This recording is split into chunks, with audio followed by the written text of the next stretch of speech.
Nigeria will be known for corruption worldwide, but a time will come when Nigeria will be known for righteousness. Imagine standing at an airport departure gate, suitcase in hand, heart full of dreams, and eyes fixed on a new beginning in Europe, in America, or beyond, wherever you are in the world. For many Nigerians in the diaspora, that moment was more than a flight out of Lagos, Abuja, or Port Harcourt, wherever you flew from. It was the crossing of a threshold into destiny. But what if your relocation was never just about better job, safer streets, good schools for your children, money? What if hidden inside your personal journey abroad is a part of a prophecy spoken decades ago? A prophecy that Nigeria would rise as a spiritual torchbearer in the last days, carrying the fire of revival back to the very nations that once brought the gospel to their shores.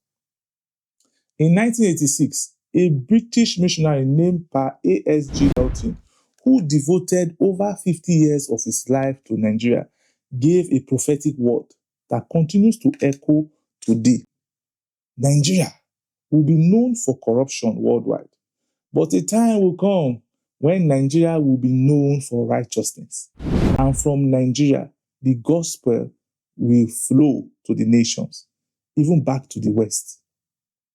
This is not just history, it's prophecy in motion. And if you're a Christian Nigerian, or you're a Nigerian Christian living abroad, you may be a key piece in God's unfolding puzzle.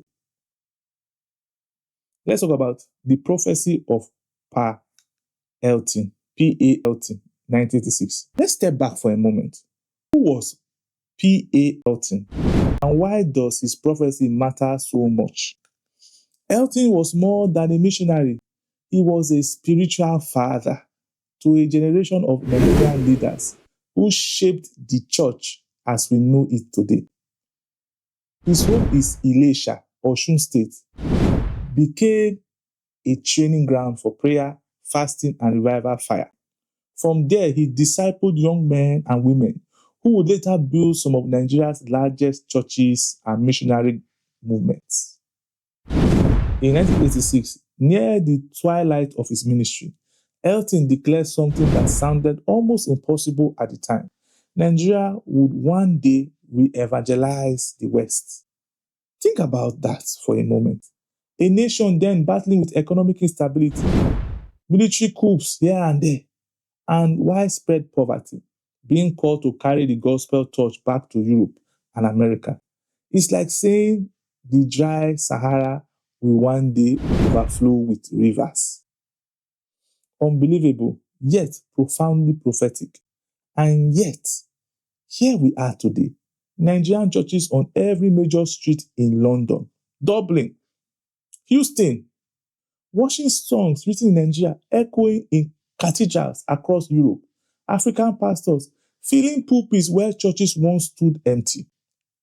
The prophecy that once seemed far-fetched is unfolding in real time.